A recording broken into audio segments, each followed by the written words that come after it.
Hey everybody, welcome to the latest edition of Coco and Dalts, your irreverent pop culture podcast. I'm not Dalts. And I'm not Coco. And we're mixing it up a little bit on our 17th episode, and I'm doing the intro. So this is totally the upside down now. People are going to be coming in droves to listen to this podcast because you started instead of me. Well, I was thinking, 17 episodes, that's a lot of the same with you doing the intro all the time. Like, this isn't like a marriage. Like, we don't want things to get stale, right? We need to keep things fresh. So. And I was starting to get bored. I really was. So I'm glad you decided to spice things up a bit. Well, I was just 17, and... You know what I mean? So, there we go. We got some Beatles on the podcast. We don't have to pay any rights for that because it's in the 8-second rule. It's also in the public domain, I think, too, by now, isn't it? Oh, yeah, I'm sure it is. Yeah. So for this episode, what are we going to talk about, Coco? We're going to talk about a little-known art house film you probably haven't seen called Avengers: Infinity War. Or as it's known on the screen, on the big screen, Avengers: Vertical Line. Infinity War. Because they can't do a colon, I guess, in the Infinity Avengers space. Maybe somebody's had a bad colon experience? No one has ever had a bad colon experience.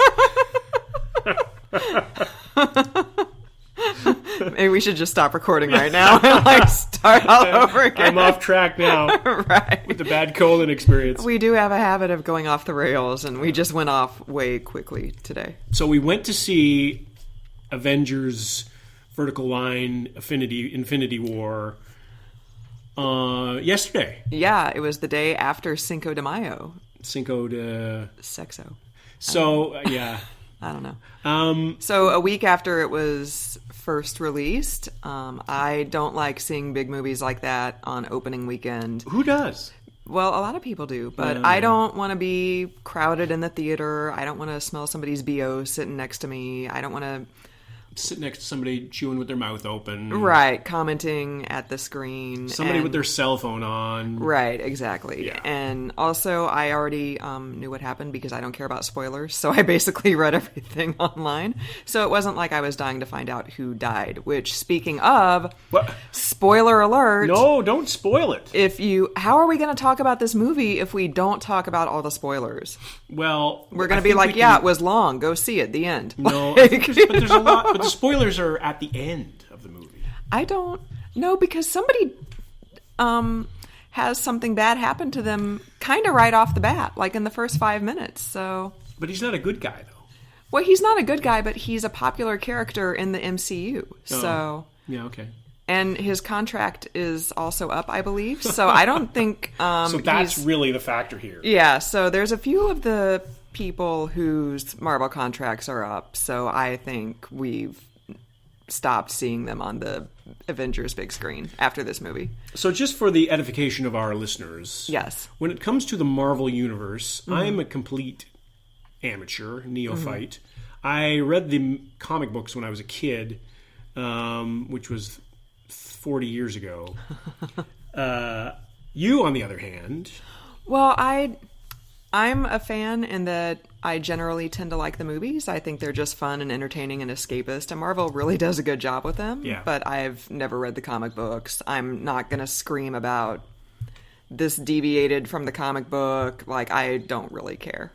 So we're coming at this from two different angles, which is good, because probably a lot of our many, many fans out there are in the same boat, coming from a different aspect. I also have not seen all of the movies leading up to Infinity War, though. Like, I've seen most of them, but there are a few that I haven't seen. So there may be some gaps in my knowledge, but I think I got most of it. So without any filters and without me, telling you not to spoil it for anybody, just tell us what you think of Avengers: Infinity War. Oh, you're going with the colon. Well, I'm looking at a page here now and it has colon on it, so... I think that's how it's been styled, mostly. Right. Okay. I enjoyed it. I thought it was a bit too long. That could have been partly because there were about 25 minutes of previews before the movie. The official runtime, by the way, 2 hours, 36 minutes. Yes. Which is a long-ass movie. So we were sitting in that chair for well over 3 hours. sitting over the rotting popcorn in the theater that we went to see. So if we had just been watching it on Netflix, like, it probably would have been a little bit better. But given everything we had to sit through beforehand, I thought it was a bit too long, but it didn't feel draggy. It was pretty action packed. Like, I never was like, geez, they could have cut that 10 minutes out. And like some other movies that we've seen where we've been like, oh man, they easily could have whacked a bit of it. Most of the characters made appearances and had pretty meaty storylines. I thought you were going to say died. Well, I mean, spoiler alert. I was really impressed with Chris Hemsworth. I thought Thor was awesome in this movie. He was really funny. He had a good storyline. I liked seeing Hemsworth being able to flex his acting chops and not just his biceps, although I do appreciate that as well. If you can do both, why not do both? I mean, if you're a pretty boy who can act, do it. See, exactly. I have no problem with that at all. Yeah, I mean, that's like you, so. Yeah, I'm always, when I'm around the house, I'm always flexing my pecs. Sun's out, guns out. Making them dance. Yeah. As I do something smart and intelligent. Yeah, so I enjoyed it. I thought, I mean, you are smart. And intelligent. Too late. No, not too late. So yeah, I enjoyed it. I thought it was, like I said, Marvel knows how to make a good movie. So the storylines were good, and I'm pretty sure that everything that happened is not going to stay happened. But yeah. Although, like I said, several of the actors' contracts are up. So that means that's it for them. Yeah. Or at least them playing that role. Right. We might have like a whole George Clooney Batman kind of thing where somebody shows up in one episode and then somebody else shows up in another episode playing that same character. Well, this isn't spoiling anything because, well, it kind of is. But so people have heard me talk about this before. Chris Evans' Marvel contract is up. He was only contracted for, I think, 6 Marvel movies. Sebastian Stan, who plays Bucky Barnes, the Winter Soldier, is contracted for 9 Marvel movies. And apparently in the comic books, Bucky Barnes takes over as Captain America when Steve Rogers either dies or rides off into the sunset and decides he doesn't want to be Cap anymore. And so Bucky Barnes in the movie that we saw, Avengers: Infinity War, he was the long-haired guy with the fake arm. Right. And I didn't know who that was. Oh, okay. Really? Yeah. Haven't we? No, remember we saw when we saw Black Panther, that was the very, very ending scene after the credits. The random white guy showing up in Wakanda and T'Challa's sister coming and talking to him, and I was like, they totally just set up Bucky to take over as Cap there. I didn't remember. I knew I recognized him from somewhere, but I thought maybe it was like at the Bed Bath & Beyond before the show or something like that. Right. We went and we bought like a shower caddy. And it's like, that guy got one too. I'm pretty sure he did. Right. So I'm not a huge fan of that if that's what happens, because I don't especially enjoy Bucky and the Winter Soldier as a character or Sebastian Stan's portrayal. So if that were to happen, I would miss Chris Evans. I think he brings a lot of depth to I like that him. character. Yeah. But and what was the movie we saw him in New York that he played the star-crossed lover? Yeah. It was an independent film. You say what you liked or disliked about the movie, and I'll look that up. Well, so what I should do is probably give people a rough idea of the plot. Yeah, that's probably a good idea. Of this movie that we went to see, Avengers: Infinity War. So you don't have to keep calling it that. Oh, I don't have to keep calling it? You think people will get that it's not like one sentence? Avengers, is there a possessive in there? Like, see, There's an apostrophe after Avengers, which is clearly incorrect. Right. But, people don't know grammar anymore. So. Well, that's true. The grammar police are not going to come down on me for that. So, Avengers: Infinity War there you go. Is essentially a movie about the Avengers trying to prevent Josh Brolin, who is playing Thermos, as the... Now, see, I'm reading the auto-corrected version of the script, and it actually should be Thanos? Yes, that's correct. So not Thermos. I don't know. I need to scratch that out. Although I think that would be awesome if they CGI'd an actual thermos. Well, he kind of has a jaw like a thermos. That's true. The bottom of his jaw is like the twisty part of the thermos. Right. I just thought of that now. And not like a male body part like Peter Quill called his chin. No, but that was funny. Yeah, that was funny. We'll leave that joke in the movie because that we won't spoil that joke. So Josh Brolin, Thermos Chin, is trying to capture all the Infinity Stones that have been distributed by the Big Bang when the universe was founded. So we're talking big stuff here, people. Yeah. this is not just little Penny Annie gonna rob a bank in Omaha. We're talking a big deal. That would be really funny if Thanos showed up in Omaha, though. Could you imagine? And then the wanted posters would be all around with the Thermos Chin. That'd be awesome. Yeah. So Thermos Chin wants to get all the Infinity Stones together and become, therefore, the most powerful creature in the world, or in the universe. Because he's a genocidal madman, and he wants to wipe out half the universe. But what I liked about this movie was he's a genocidal madman with a heart. Because his motive is to save the universe. And also his daughter plays a part in this movie. And he gets teary-eyed for a microsecond about it.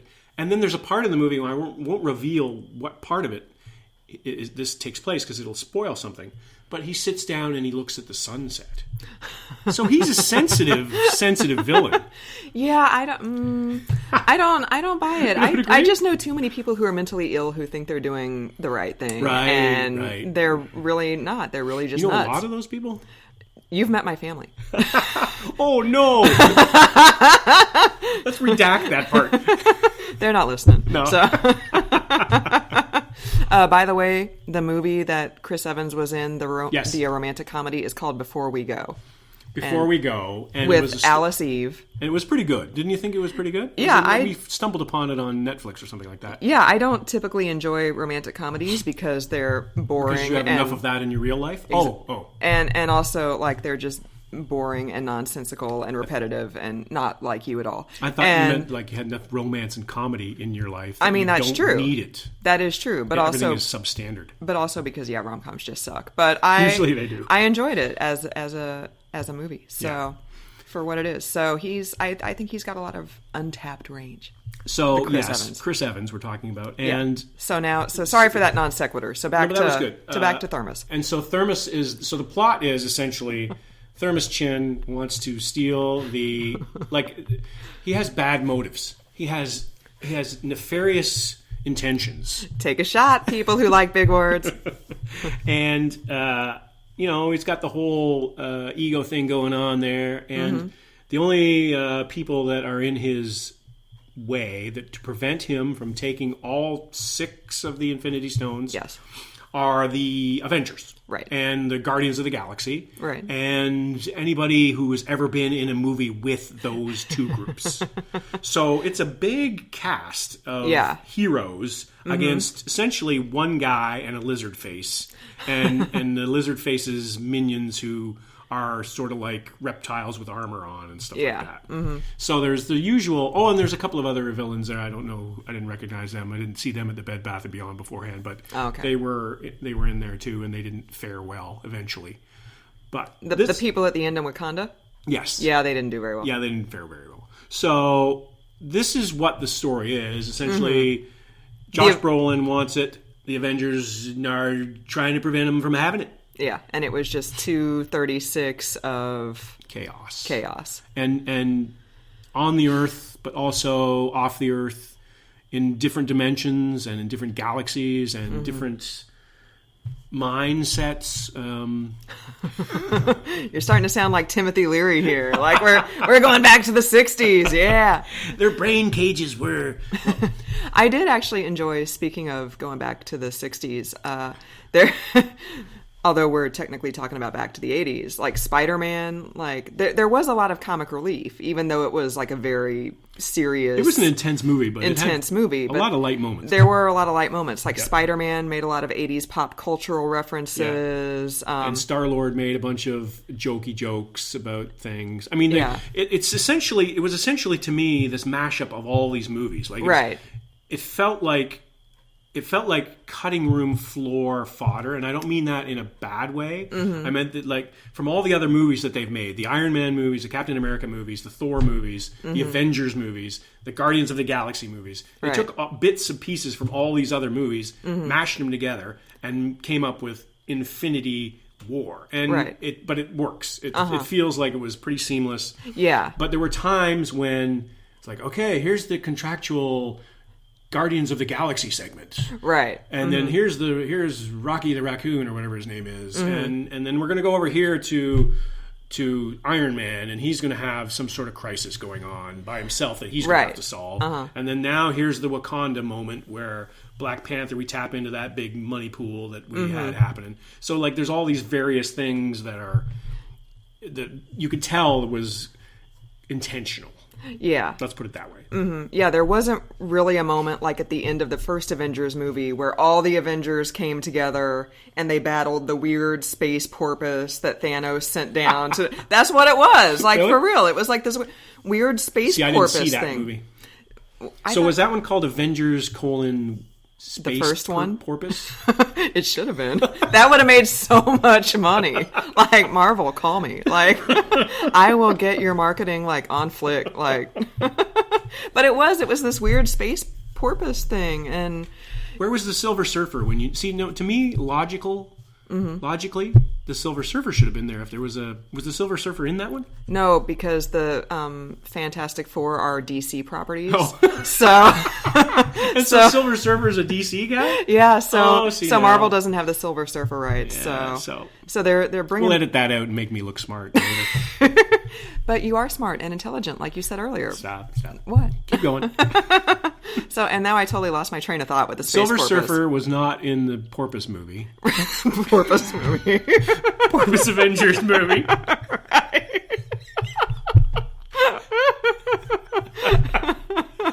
That's where you were. But what did I don't remember. You say something. I Okay. can't remember. Well, so what I was going to say Yeah. is... Oh, that was what I was going to say. So, like, at the end of the first Avengers movie, when there were only, like, 6 Avengers, Right. and they all, like, congregated in New York to save the city from the weird space porpoise that Thanos sent down. Right. And then they saved the day, and Thor and Loki went back to Asgard. Wait a minute, they saved the and day? They did. Oh. Yeah. I know, it's stunning, Stunning. right? And yeah, so there wasn't a moment like that in Infinity War where like the 30 Avengers characters all came that would've been together cool. like in Wakanda and battled the... Now this is a weird thing. Like when Thanos's weird space dogs, I think Rocket the Raccoon called them, like came in through the shield over Wakanda. In Wakanda, yeah. Like, they really reminded me of, like, the Demogorgons. They did. From Stranger Things. I was sitting there, I was like, those are totally Demogorgons. Like, so Rip off. Yeah, totally. And you already referenced the Upside Down, so it's all tying together. So this is really probably our best podcast. Totes. It's all coming together. I mean, we were just 17, and you know what I mean? You know what I mean. So the movie, this little boutique movie that we've been talking about, that hardly anybody has heard of, it made over $1 billion. $1.167 billion. In what, like 8 days of release, something like that? Yeah, and this is old. This is as of yesterday. So that's ancient news in terms of the box office. But, that's through yesterday. And that was $453 million domestic. Wow. In the U.S. domestic. Mm-hmm. So that's a lot of people going to see this movie. Now, when we went to go see the movie, we were stunned and surprised and totally taken aback by the fact that there wasn't very many people in the theater. Well, were you not? Or is it just me? When we, it was a Sunday night, so I'll give it that. And it was a 7:30 showing, which means it ended after rainy. 10 o'clock. Wasn't it rainy? I don't know. No. No, remember it only rained on your car in the parking lot. That's right. That's right. But yeah, so when we first walked into the theater, I think we were like the third and fourth people in there. But then during the previews, more people walked in. Yeah. So I think there probably ended up being like a solid 30 people or so in there. But it's not like we were in a small boutique art house. It was a massive theater. Right. It's a massive stadium seating theater. So with popcorn that's on the floor dating back to 1997. And the seats probably were updated around that time. Yeah, probably. So I'm imagining we were talking about Numb Bum earlier from the 2 hour and 36 minute movie time. But if you're in one of those like Barca Lounger that would have been awesome. theaters, yeah, you're probably not even noticing that it's 2 hours and 36, right? And you're getting a foot massage or whatever it is they do these days in the modern up-to-date theaters that is not our local theater. So what did you other thoughts like? So what did I think of the actual movie? Yeah. So I thought the actual movie was fine. I mean, It was fine. You gave it a 3 out of 5 on cocoanddalts.com. I did. When you did your review today. I did, and I need to give that more thought. Maybe that's an organic document, that review. Mm-hmm. But I like the characters. It was funnier than I thought it was going to be. We already sort of covered a little bit of that, but I liked a little bit of the wit. And I'm a big Iron Man fan. He was my boy when I was reading the comics. I was always into Iron Man. I wasn't into Captain America or any of the other, or Spider-Man or anything like that. I was more or less into him and the X-Men when I was reading comics. So seeing Iron Man just totally be Disneyfied, and he's walking around with his helmet off, and everybody knows it's Tony Stark. Like, that wasn't the case in the comics. So I have a little bit of a problem with that. But really, it was fine. I mean, I liked Thor, like you said. I liked Star-Lord. It was neat to see all the likable characters in the same movie. Right. But it wasn't really all that different to me from any other superhero movie that I've ever seen. Oh, okay. There was crisis, there was conflict, there were 3 acts, there's a lot of destruction. There's a hero that you just don't like very much. Which one was that? Oh, no, sorry, a villain. Okay, there we go. A villain. Well, and there's also probably like Vision. Not that I disliked him, but he just didn't do anything. Right. I believe his Marvel contract is up as well. And that's Paul Bettany, right? Who was the Unabomber in Manhunt, which is stunning to me. He was stunningly good in that, and then he's now Vision. So do you think every A-list actor has a clause in their contract where they must appear in an Avengers movie? I think so, because there's a whole lot of them who... When you think about it. Yeah. I mean, there's... Like Robert Downey Jr. Yeah. Mark Ruffalo. Scarlett Johansson. Elizabeth Olsen. Well, wait a minute. Paul Bettany. Benedict Cumberbatch, which is a whole other segment. Right. Josh Brolin. Chadwick Boseman. Don Cheadle. Oh, yeah. Chris Samuel Evans. L. Samuel L., who was only in the scene at the very end of the very long closing so stick credits. Around after the credits, people. Yeah. And Vin Diesel. Oh, he's the voice of Groot, right? Right. And Bradley Cooper, voice of Rocket. Right. Gwyneth Paltrow. Benicio del Toro. Zoe Saldana. Chris Pratt. I don't think we mentioned Chris, did we? Yeah. Peter Dinklage. Oh, yeah. I forgot. He's having a bit of a... he was in this and 3 Billboards Outside Ebbing, Missouri, which we saw recently. Right. So he's getting some big screen love. And your favorite, Idris Elba. Yeah, but he was only in it for like... What was he? He was Heimdall at the very beginning when he summoned the Bifrost. When...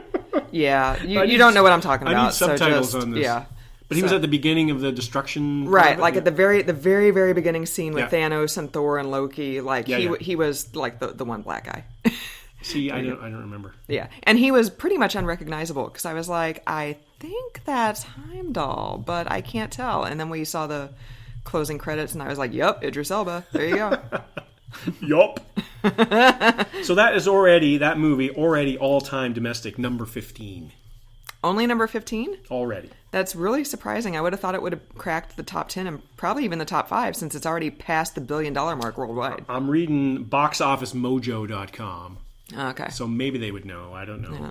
And it has not opened in China yet, I don't believe. But apparently Marvel movies don't tend to do very well in China because... This is hearsay. Which is hearsay. I've been told this. I can't verify this. But, Captain America and Iron Man aren't iconic characters in China, so... Wait a minute. Another country doesn't embrace Captain America? I know, right? Wow. Who would have thought? Why wouldn't they? Why wouldn't they? Right. So, overall, in the pantheon of tremendous Marvel superhero movies, where does Avengers, Vertical Line, Infinity War... Oh, dear Lord. Oh, Star-Lord. Where does that fit in? It's not my favorite Avengers movie. Which is? Probably Captain America Civil War. Oh. I really, really liked Captain America Civil War. I'd say it's probably in my top 5. Top 5? Yeah. And like I said, I have not seen all of the what is it, 20 now Avengers movies in the MCU and Avengers adjacent movies. So is Silver Surfer in any of them? I don't believe so. I'm pretty sure that's a no, but okay. I could. I always thought he was a Marvel guy. Well, I don't know. I think Fox got the rights to some of the characters, and that's why Spider-Man only recently came into the MCU. So, the but MCU now being the Marvel Cinematic Universe. Cinematic Universe. Yeah, whoa, I know, right? Fancy. So, by the way, Stan Lee is in this movie because Stan Lee because he's got to be in every one of them. That guy could just like set fire to just giant mountains of cash and still be richer than. I was reading anybody. A story in the New York Times about Stan Lee, and they went and visited him. It sounds. I didn't read all of that, but it sounds dodgy and sad. Yes, they were because he's an older gentleman. There's concerns about his well-being and his care, and whether his money is being looked after. And like his longtime wife recently died, I believe, and now he's being cared for / managed by people who are like Uber drivers or something. Like it's right. It's really like I said, I didn't read the whole thing, but like the few graphs I did read, I was like, oh, this doesn't sound like a very good situation. And he's not making buckets of money because he signed a deal way back to, let's say it was $1 million or something like that, and then he handed over rights to the filmmaking entity, the filmmaking part of it. Just to go back, Fantastic Four is actually a Marvel property, but it's owned by like 20th Century Fox, though, right? The comic books are Marvel. Right, Marvel. they're Marvel, but the rights to the characters themselves are owned by 20th Century Fox. For cinematic purposes. For cinematic purposes, yes. So now I will look at Silver Surfer. Yes. So he was in Fantastic Four, so he's also Marvel. So I'm not crazy. So theoretically, right, they could be in these movies. Because the X-Men now are they not Marvel? Well, I think Disney / Marvel is trying to buy them back, which is why they have Deadpool. And in the original Deadpool movie, if you're a comic book fan, they even reference like there would be more X-Men in this movie, except we don't have the rights to them. So I think Disney is trying to buy them back piece by piece, so they can have. Great, by the way. Yeah. So speaking of Deadpool 2 comes out either next weekend or the weekend after, I believe around May 19th, which I'm very surprised by because I wouldn't, even though Deadpool is not part of the Avengers movies, I wouldn't have thought that comes out next Thursday. Disney / Marvel would release 2 gigantic summer superhero movies so close together. But here's the thing, one is R-rated and one is PG-rated. And I know we're going to go see it because you love Ryan Reynolds because he's Canadian. Well, see, I saw Deadpool, the first one. I kind of got dragged to that one, and I was not... It's a pretty vulgar movie. Let's just put it that way. Yeah. So I don't know if I'll go see Deadpool 2. Really? But the thing is that's most intriguing about that is there is a duet between Ryan Reynolds and Celine Dion. Celine Dion made a song for the soundtrack. Oh, yeah. There's a duet, apparently. So are we going to go see Deadpool 2 then? Well, maybe we'll just wait and see that show up on YouTube, and then we can just watch that. I think it's on there. I think I've seen that on my gossip sites. Oh, really? Yeah. All right. Yeah, see, I don't have any... If you want to go see it in the theater, I will totally go see it in the theater because I just dragged you to Avengers, Vertical Line, Infinity War, which... Oh, now you're doing it. I know. Which I know you don't necessarily want to go see on your own. So if you want to go see Deadpool 2, I will totally go see it. But I wasn't a huge fan of the first Deadpool, so I don't have to go see it. I thought it was pretty funny, Deadpool. I like Ryan Reynolds, like I said, but I don't really... Again, superhero movie. Yeah. Same thing happens. Like I guess it's similar to a lot of movies. Mm-hmm. You have opening act, you have crisis, conflict introduced, you have somebody dealing with the conflict, you have resolution. Mm-hmm. Like it's very formulaic in a lot of ways. Right. No matter what kind of movie you see. Mm-hmm. Whereas in terms of superhero movies, it's more obvious because there's not a lot of symbolism. Mm-hmm. There's not a lot of depth there. It's like, this is what's happening. You're seeing it on the screen. You don't have to pause and interpret it. This is it. Right. Right? So it's more obvious about the formula. So I'm just being picky. I'm just being a snob, essentially. It was entertaining. It was fine. I thought it was good. Yeah, and the thing I didn't love about it is I just saw how hard it was trying to be, like you said, vulgar. Like, everybody lost their minds about a superhero who cusses, oh my god! And that was really funny. But I didn't see it in the theater. I saw it on, like, Netflix or something. So I'm sitting there watching it, and there was, like, a really funny bit, but then the scene just dragged on and on and on, and I would, like, reach over and I'd grab my phone and I'd start looking at Facebook, and it was just way too try-hard for me. And he breaks down the fourth wall, too, right? Like, he speaks to the camera a lot, and... Which, I don't care about, whatever. Yeah, I mean, that's different. Yeah. That, to me, is different. It's like a superhero is like, we're all in this together, wink, wink. Right, so... But... Yeah, so I don't care about Deadpool. But so let's wrap it up. Well, first, give me your predictions for because how many Oscars Avengers is going to be nominated for? So, not really a spoiler alert. The movie ended with a cliffhanger, basically. It did. So, how do you think they're going to resolve this in the next Avengers movie, which I believe comes out this time next year? So, what happened is the Russo brothers, who are the directors, have shot, if I'm not mistaken, have already shot the material for the next one. And when they had everybody together, they shot essentially 2 movies, right? Mm-hmm. And so this one is the first one, and then the next one is the other part of what they've already shot. Mm-hmm. Reading up on what the Russo brothers did, they don't have a clear sense of where the next movie is going to go, because they're going to finish Infinity War, and then they're going to move on with the material they have. So... what I'm saying is I think it might be a little bit directionless when we get to the second part. It's like, what are we going to do? Like, are we going to... all the heroes who died at the end of Infinity War, and I don't think that's a spoiler because I'm not mentioning specific heroes. Although we did hint at it with contract expirations. Right. But the heroes that died, they're not necessarily going to stay dead. Right, even though Thermos said...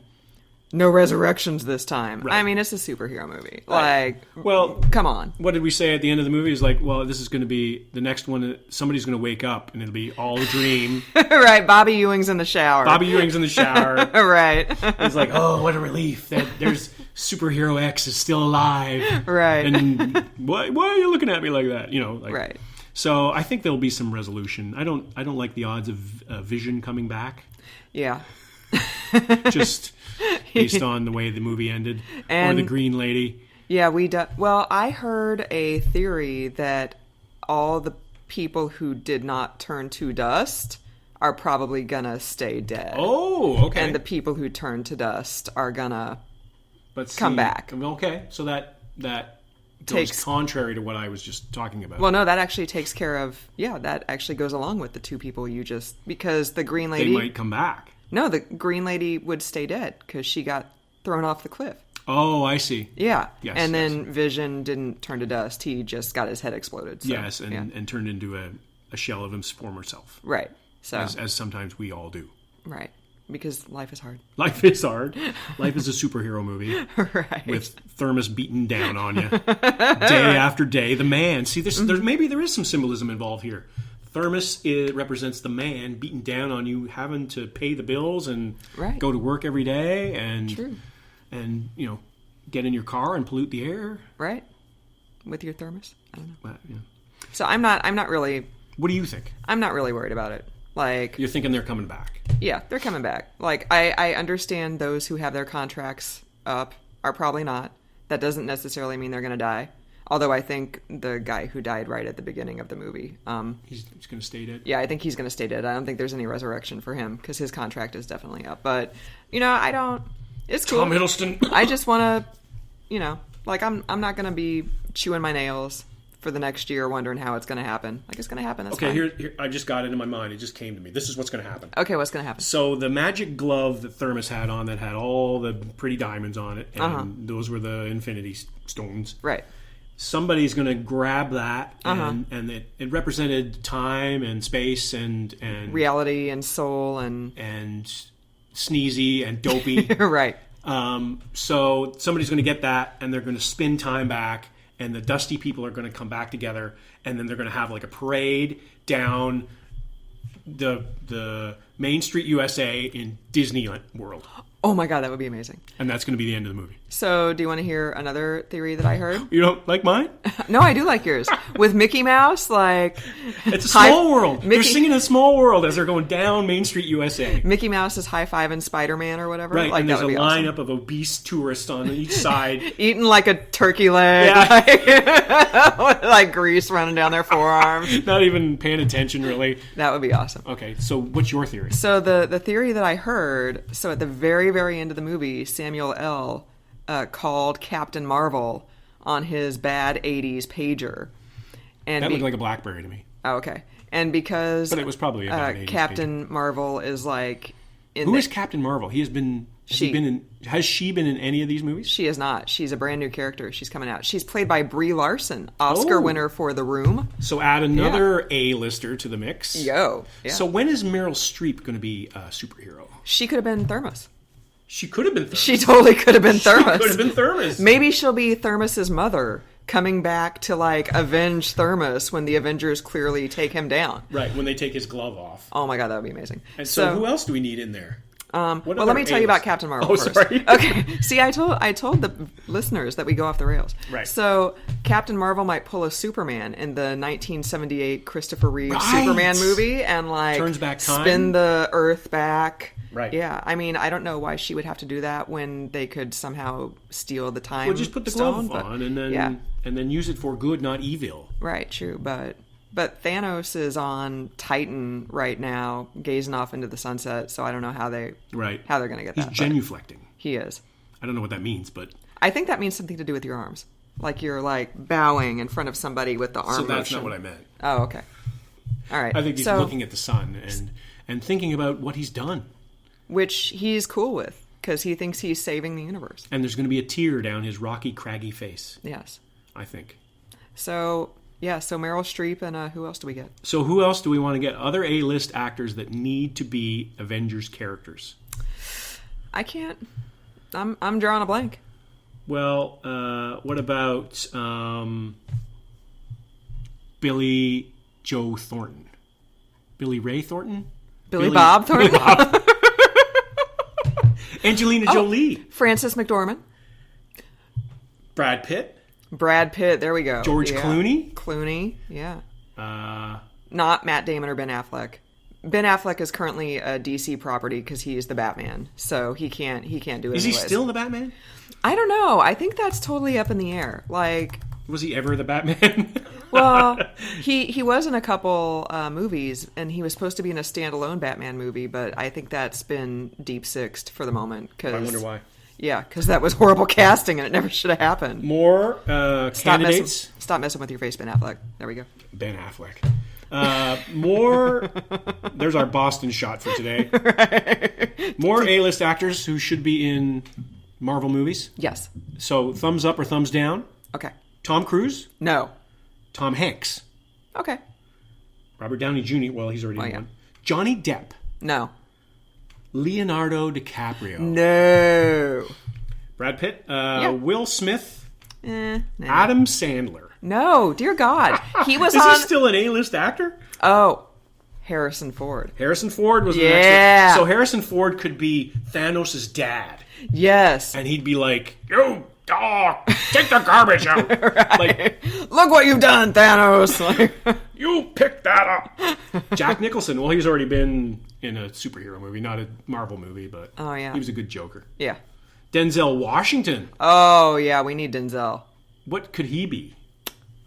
He could be like, he could be like Doctor Strange's boss. Well, because he used to be in St. Elsewhere, so he's got experience with doctors. Okay. Dustin Hoffman. No. Bruce Willis. Okay. Robert De Niro. Yeah. Liam Neeson. Oh, yeah. So here's an indication of the way things are terrible in Hollywood right now. As I've gone through this whole list, I Googled A-list actor, and the next one is the first woman, and it's Meryl Streep. So how many... There's more A-list actors that are women Right. before that. Right, like J-Law, Jennifer Lawrence is the next one. but she's in the X-Men movies, so she's taken. Right. Julia Roberts, who no. What about Sandra Bullock? I like her. I don't know. She's kind of gone downhill a little bit for me. She's in the Oceans movie. Yeah, which we don't have to see. Really? It looks interesting to me. I'd maybe It's watch a little stereotypical, though. I'd maybe watch it on Netflix, but I don't need to pay $11.25 to see it. Yeah, I'm with you. Ryan Gosling. Oh yeah. Christian Bale. Oh, but he was the Batman. He was the Batman in the 3 good Batman movies. Right. So. Oh, I'm going to skip over the next one. And then Morgan Freeman. Who's the next one? Like Kevin Spacey. Ooh, yeah. We're going to skip over him. Yeah. Morgan Freeman. Yes. Dwayne Johnson. Now, Dwayne Johnson could be, who's The Rock, obviously. Yeah. Could have been the guy. Thermos. He could have been Thermos, but I think he could have been the part that Dave Bautista plays. Oh, yeah, in Guardians of the Galaxy. Yeah. Drax. He could have been Drax. I could see. But Dave Bautista is really good in that. Dave Bautista is really good. I'm not saying he needs to be replaced. Right. I could see The Rock being Drax, but I like Dave Bautista as Drax. Me too. Al Pacino. Yes. Russell Crowe. Russell Crowe could have been Thermos. Yes. Maybe 5 years ago. Yeah, Russell Crowe would be a good Thermos. I love that we're just calling him Thermos. John Travolta. Maybe. Clint Eastwood. Oh my God, that would be amazing. In a Marvel movie? Yes. He could be like Rocket's dad or something. like, can you imagine that? That would be awesome. Michael Caine. Oh yeah, Michael Keaton. Oh, he's already Vulture in the Spider-Man movies, so they need to bring. And Michael Keaton was also Birdman. Wow, as the failed superhero who tries to do something else. And he was the Batman in like the Tim Burton movies. Right. So wow, it's full circle for Michael Keaton. Daniel Day-Lewis. Yes. What would he be? Oh my God, I don't know. Let's. I think we should put some of these people in like the cameos when they show up and he's just like the star commander who says, "We're never gonna make it," and then that's the only time you see him in the whole movie. Right. Like Daniel Day-Lewis is like the guy at the shawarma counter and like serving the Avengers in that one like closing credit scene at the end of the original like Avengers. And he's like, "You want more chicken or whatever?" Yeah. And then or they have to really hustle to get to the airport, but they can't use their superpower, so they get an Uber, like you say, and it's like Anthony Hopkins is the driver. That would be so awesome. Would you like some liver and fava beans? And a nice Chianti. Matthew McConaughey. Nah. No. Julie Roberts. Angelina Jolie. Yes. Nicolas Cage. That could be entertaining. Hugh Jackman. Well, he's an X-Men. Yeah, he's a Wolverine. Arnold Schwarzenegger. No. Okay, now we're going way down the list. Oh, Sean Penn. Terrible person, great actor. So maybe I'd be into it. Joaquin Phoenix. I'm going to say no just because he's Affleck adjacent. And the last one that I'm going to mention, Kate Winslet. Okay. So she would be... Captain Marvel's sister? I don't know. Could be. So now that we've completely recast the Avengers movies and also supplemented minor roles with A-list actors... I mean... I think we're onto something. I think we are. Like I said, Marvel, call us. We have got some good ideas, Marvel. We do. And another good idea that we should execute right now is wrapping up this podcast. This has gone on a little bit longer than we thought it was going to. This is usually a shorter podcast, but we had so much fun we couldn't control ourselves. So you did the opening. Do you want to do the closing? I do. Thank you for listening to episode 17 of the Coco and Dalts podcast for another week. I'm not Dalts. And I'm not Coco.